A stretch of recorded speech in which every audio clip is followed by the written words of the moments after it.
Damos paso al siguiente invitado, saludándolo con las buenas tardes allá en España, ya al mediodía acá en la ciudad de Bogotá, Colombia, a Juan David Gómez.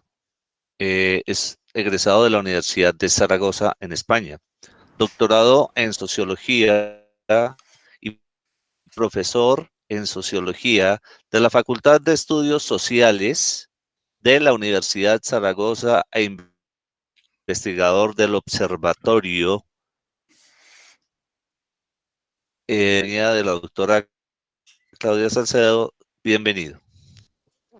Muchísimas gracias. ¿Me escuchan bien? Sí, fuerte y claro. Muy bien, doctor. Perfecto, pues muchas gracias. El doctor Juan David Gómez nos hablará sobre el camino del perdón y la reconciliación, la opinión pública colombiana sobre la paz. Doctor Gómez, puede comenzar su introducción. Sí, muchísimas gracias, doctora Salcedo, doctor Pardey, muy buenas. Aquí son tardes ya, casi tarde-noche, las 6:10 de la noche en España, así que para ustedes, pues creo que todavía, y para los amigos que nos escuchan también en otras partes del continente, pues un saludo también muy especial.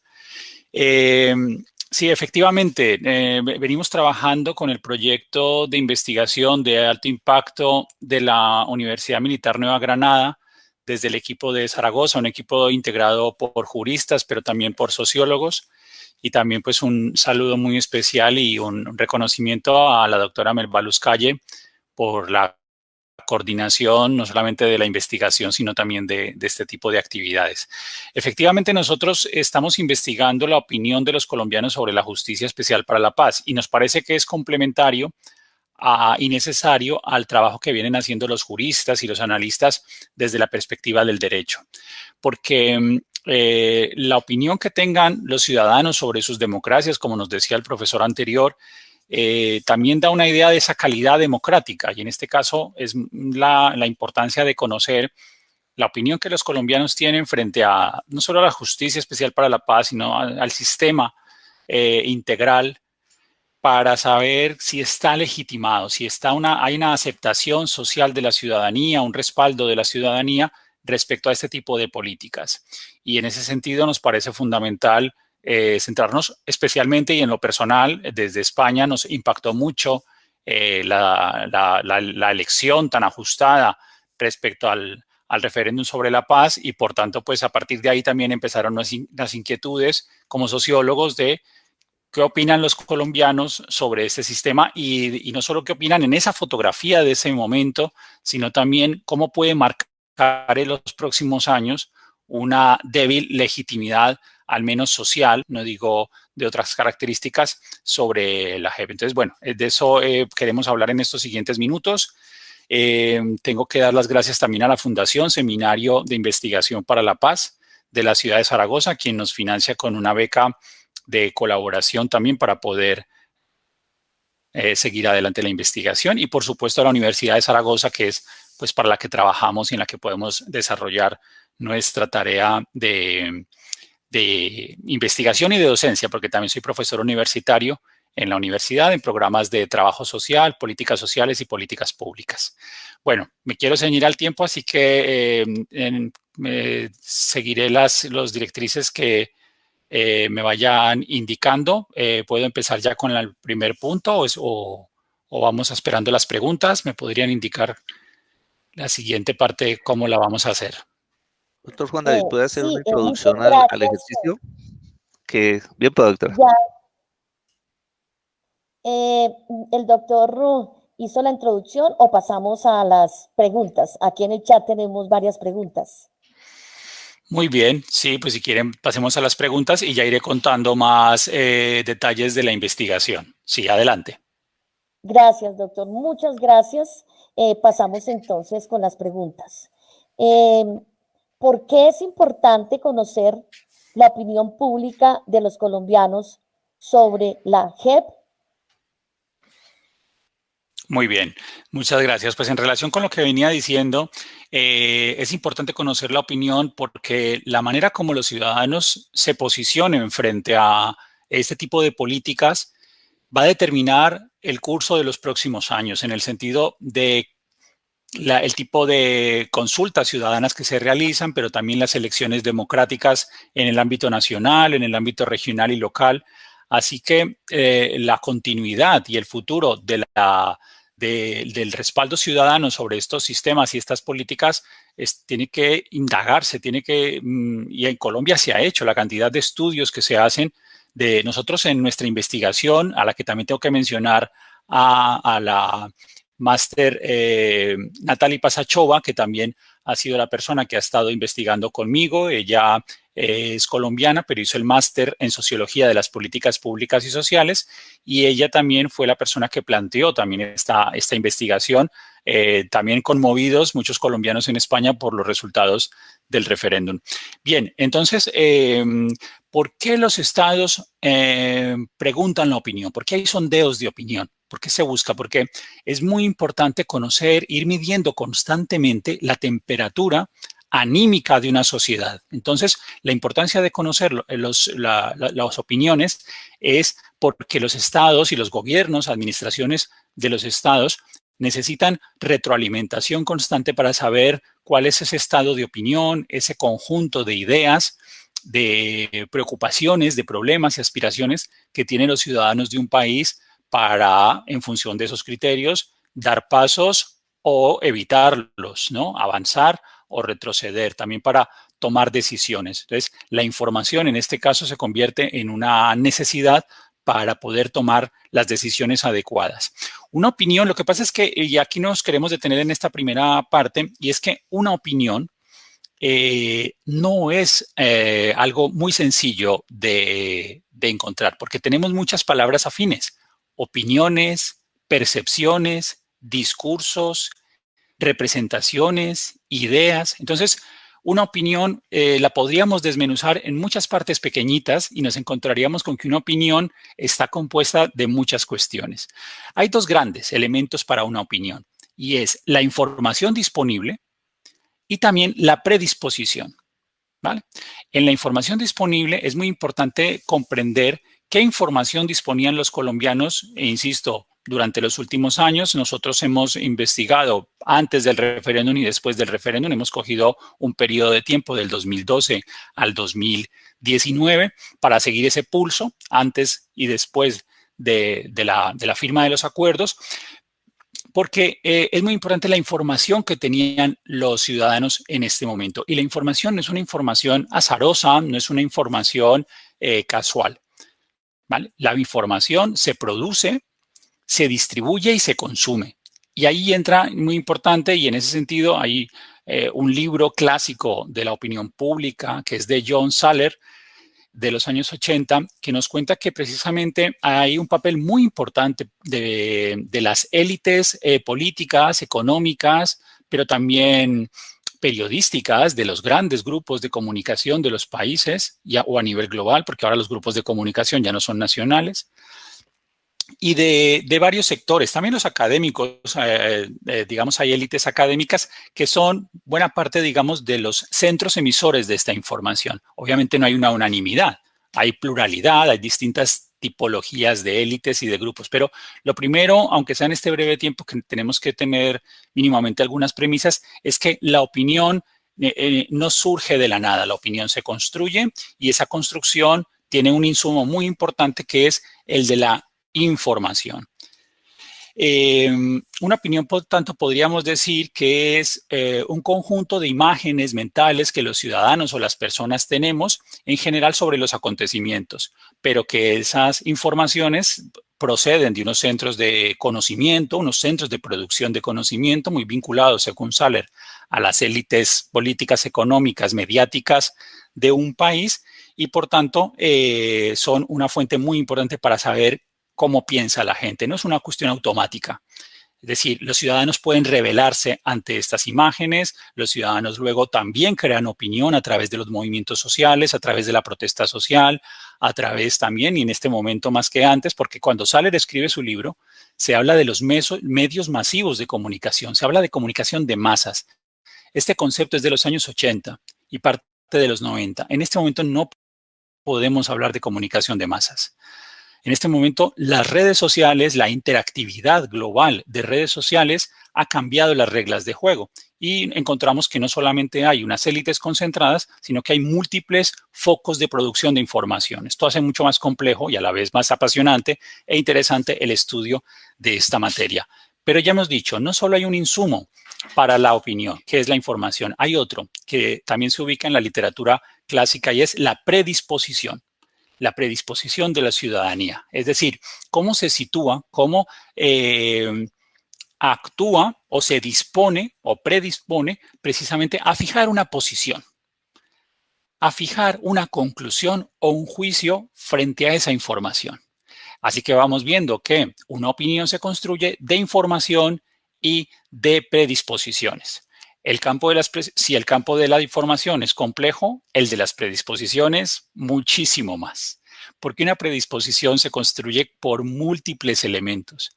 Las predisposiciones para emitir juicios sobre la realidad, para votar, para decir estoy de acuerdo o en desacuerdo, sí a la JEP o no confío en la reconciliación, no creo que vaya a haber perdón, luego pasaremos en la siguiente pregunta a esta cuestión, tiene que ver mucho con los valores de la ciudadanía, con las creencias, con los intereses, con las experiencias también de las personas. Una de las personas que no reciben muchas veces información también se valen de sus propias experiencias. Y en esto es muy importante situar en el caso colombiano la diferencia de opiniones que hay en función de las experiencias directas o indirectas o mediadas con los hechos, digamos, vinculados a la conflictividad social, política y armada de nuestro país. Entonces, en ese sentido, y también otro elemento importante, la posición social, desde donde hablo. ¿Hablo desde un cómodo apartamento de la ciudad de Bogotá o Medellín o hablo desde una humilde casa campesina? Esa posición social económica también es un elemento que influye en las predisposiciones. Como podemos ver, es un asunto bastante complejo, pero que ha crecido en las últimas décadas la investigación precisamente para ahondar en las características que tiene esta información. En el caso colombiano ha habido también estudios muy interesantes que nos hablan un poco de esas tendencias. Y no solo estudios, la producción que se ha hecho bibliográfica en los últimos años va en aumento. Es muy significativo el libro que escribió el jefe negociador del gobierno colombiano, del gobierno de Juan Manuel Santos, el doctor Humberto de la Calle, titulado Revelaciones al final de una guerra. Después de leerlo, contabilicé cuántas veces mencionaba palabras como opinión pública o encuestas. Bien, pues es muy significativo. El doctor de la Calle menciona aproximadamente 25 a 27 ocasiones la opinión pública o las encuestas. Es decir, cada 10 páginas de su libro aparecía esto. ¿Qué significa? Que mientras estaban negociando en La Habana, tenían un ojo puesto en la mesa de negociaciones y otro ojo puesto en la realidad colombiana, pero en esas opiniones, porque, insisto, se menciona constantemente la opinión pública o las encuestas decían que. Entonces, miremos el carácter, el peso que puede tener esa opinión, ese conjunto de informaciones y predisposiciones de la ciudadanía para repercutir, para influir en unas negociaciones. Y no solamente el libro de la Calle, hay una gran producción que ahora pues no nos da tiempo de mencionar una a una, pero sí que comentan cómo podía condicionar aspectos que en algún momento elevaban o disminuían el respaldo ciudadano. Por ejemplo, cuando se van avanzando las negociaciones y ocurre una masacre, ocurre un atentado, inmediatamente en las encuestas de ese trimestre o de ese periodo baja muchísimo los niveles de confianza de los colombianos en las posibilidades de establecer un sistema que fomente la reconciliación, la paz y la no repetición. Pero por el contrario, cuando se logran grandes intervalos donde hay baja actividad armada, los niveles de confianza aumentan. Y también según qué temas. Aparece bastante claro en la bibliografía, aunque me esté adelantando al segundo punto, cuestiones como, por ejemplo, las penas para las personas involucradas, para los actores armados, era un tema que generaba muchísimo escepticismo y que bajaba los niveles de confianza en las negociaciones en el sistema. Ahí nos encontramos con creencias muy arraigadas por parte de la ciudadanía en general, no digamos solo los colombianos, porque es una constante. Lo vemos en el caso español también con la reinserción de grupos terroristas, como es el caso de ETA, en el que existe, por ejemplo, una especie de creencias muy arraigadas frente a la idea, digamos, de sanción, muy vinculada a veces a la venganza más que a la justicia, especialmente cuando se trata de delitos vinculados al derecho a la vida, pues a la seguridad, etcétera. Entonces, ahí sí que existe algunas pautas bastante reiteradas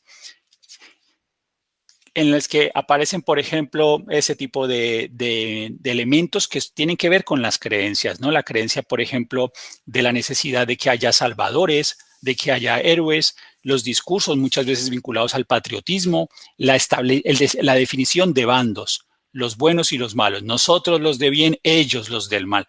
Estas simplificaciones apelan mucho a esas predisposiciones, porque parten de elementos muy básicos o muy arraigados casi en las entrañas de cualquier tipo de persona, ¿no? Nosotros y ellos, o la necesidad de alguien que nos salve, esto no vamos a poder hacerlo nosotros solos, la idea de un patriotismo pero muy manejado, muy manipulado, y otro elemento que también influye notablemente en las predisposiciones, las emociones.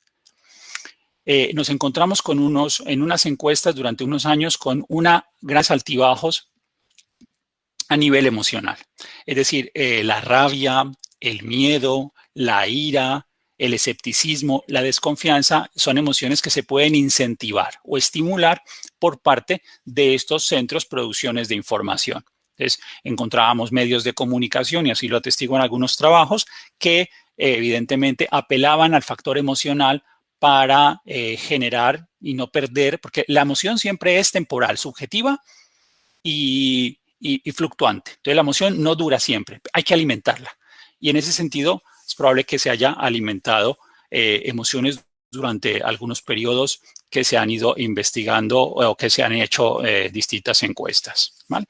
En conclusión, sobre el primer punto podemos decir que es muy importante conocer la opinión de los colombianos porque nos da una información valiosa frente a las posibilidades de implantación, de arraigo de las políticas sociales, y en este caso de las políticas de reconciliación, de convivencia entre los ciudadanos y de respaldo político a los sistemas de justicia especial para la paz, dependiendo de cómo se han movido en los últimos años estas opiniones de los ciudadanos. Bueno, no sé de tiempo, no quiero pasarme. Creo que para la primera pregunta, más o menos que tenía estos minutos, así que si quieren podemos pasar a la siguiente. Sí, doctor, tenemos otra pregunta. ¿Cuáles han sido las tendencias que han caracterizado la opinión de los colombianos sobre la JEP? Correcto. Las tendencias,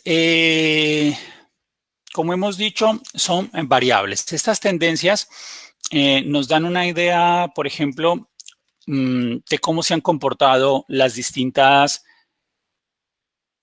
posiciones sociales y las distintas opiniones frente a la idea de negociación. Las primeras encuestas que se hacen y que recogemos nosotros entre el año 2012-2013 son bastante optimistas.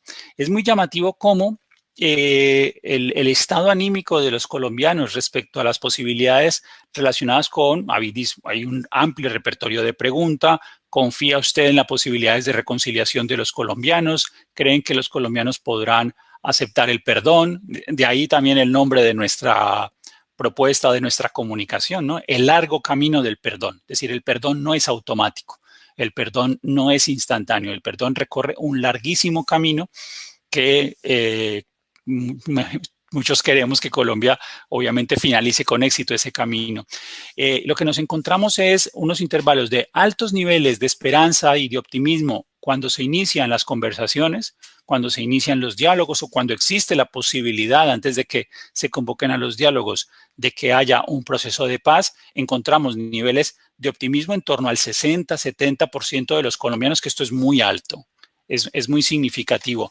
Recordemos que durante muchos años Colombia ha vivido lo que señala el antropólogo Daniel Pecot, una especie de una maldición. Él es un sociólogo, antropólogo de origen francés, sociólogo también, que habla de que lo que más le impactaba de la sociedad colombiana es la especie de consenso generalizado sobre la condena al fracaso de la propia nación, ¿no? Una especie de profecía que se cumple a sí misma, en el sentido de que muchas personas creen que el país no saldrá adelante y efectivamente ese tipo de creencia o de esperanza ratifica o genera actitudes y comportamientos de escepticismo, de baja participación, de incredulidad o desconfianza frente a sus representantes, de tal manera que aquella profecía que se emite colectivamente termina por cumplirse.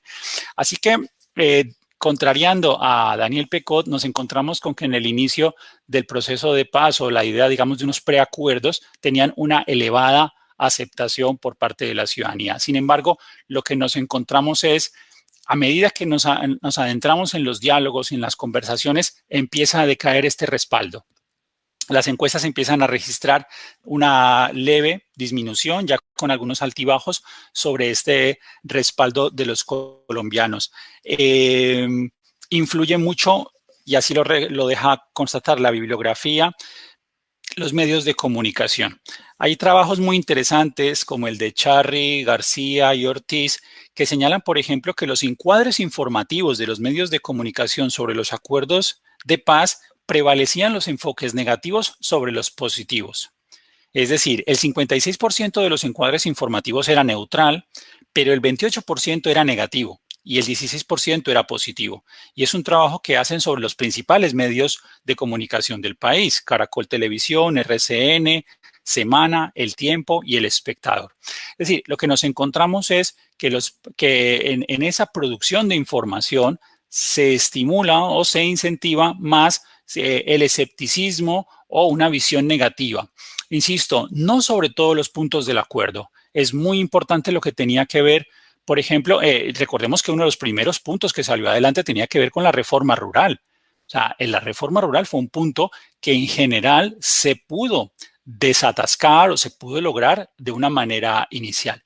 Pero los puntos en los que los medios fueron más incisivos y se estimularon las emociones de rabia, ira, frustración, decepción, tenían que ver mucho con cuestiones relacionadas con las penas que pagarían los actores armados, especialmente los excombatientes de las FARC. Este es el elemento que cuando empezamos a estudiar, nosotros todavía no podemos ofrecer los resultados finales y ya lo enviaremos cuando lo tengamos terminado el informe, porque estamos trabajando también con la Fundación Seminario de Investigación para la Paz y nos quedan todavía algunos datos por eliminar. Por eso aprovecho para disculparme de no poder presentar aquí los resultados, pero hasta el mes de enero, que es el compromiso que asumimos con la fundación que nos financia, no podemos suministrarlo. Pero lo que vemos claramente en estas encuestas, en ese comportamiento, es que cuando se tocaban temas relacionados con las penas, por ejemplo, con las sanciones o, por ejemplo, con la reinserción también, ¿no?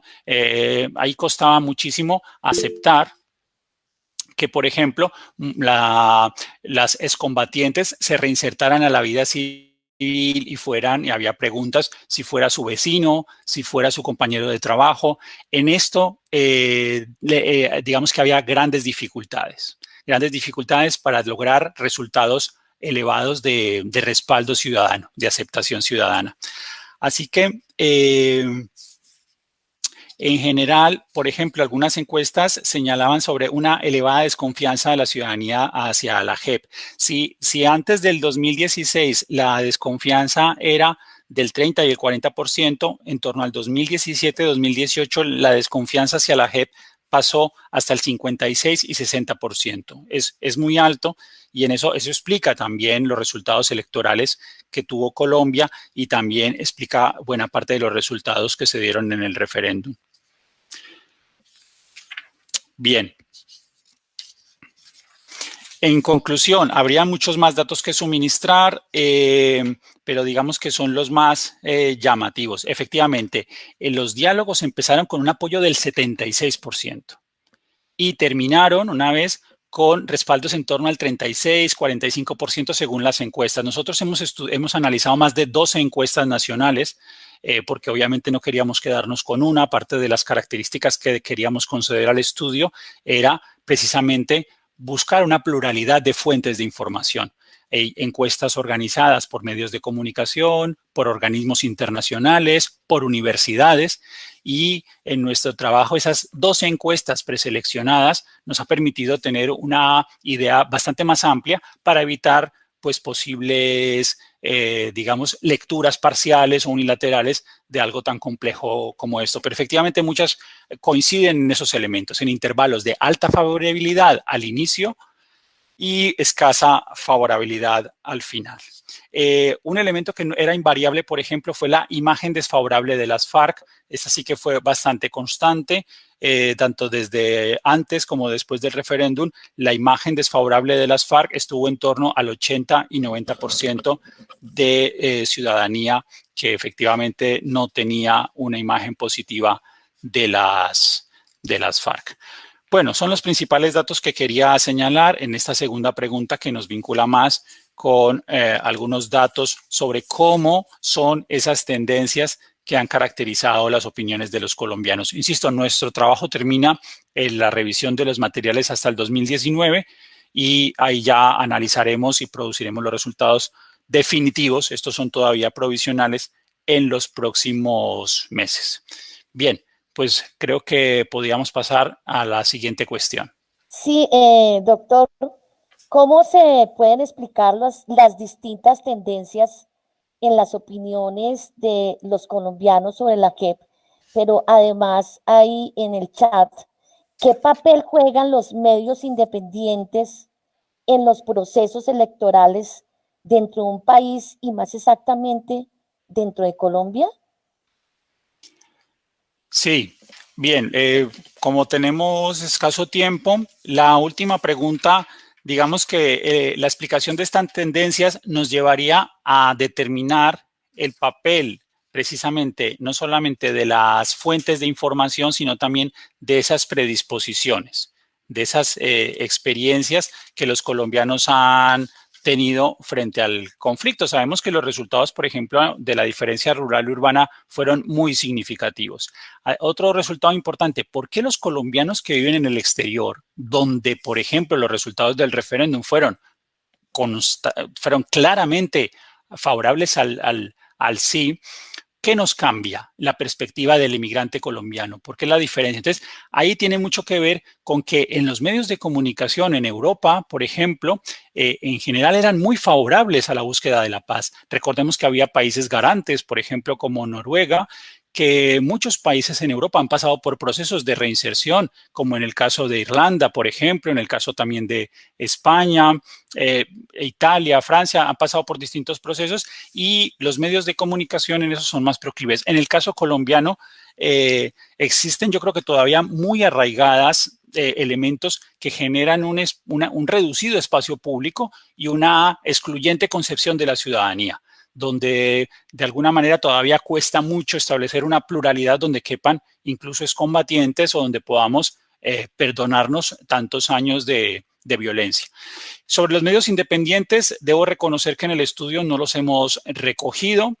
Es una tarea pendiente, pero efectivamente tienen un papel que yo creo que ha ido creciendo gracias a la pluralidad y a la diversidad de fuentes de información que ha proporcionado la última ola de la revolución tecnológica, Internet, donde ya no hay que ser millonario para tener un medio de comunicación. Pero nosotros, en ese sentido, dados los resultados del referéndum, nos fuimos a los grandes medios y a las grandes encuestas para poder tener una explicación más amplia, pero recojo la sugerencia, la pregunta en forma de sugerencia. Yo creo que de tiempo voy ya muy ajustado, así que no quiero entorpecer las siguientes presentaciones. Enhorabuena, doctor Juan David Gómez. Agradecemos mucho su intervención. Nos ha dado mucha claridad y pues qué mejor la visión externa de este entorno colombiano. Muchas gracias por su participación.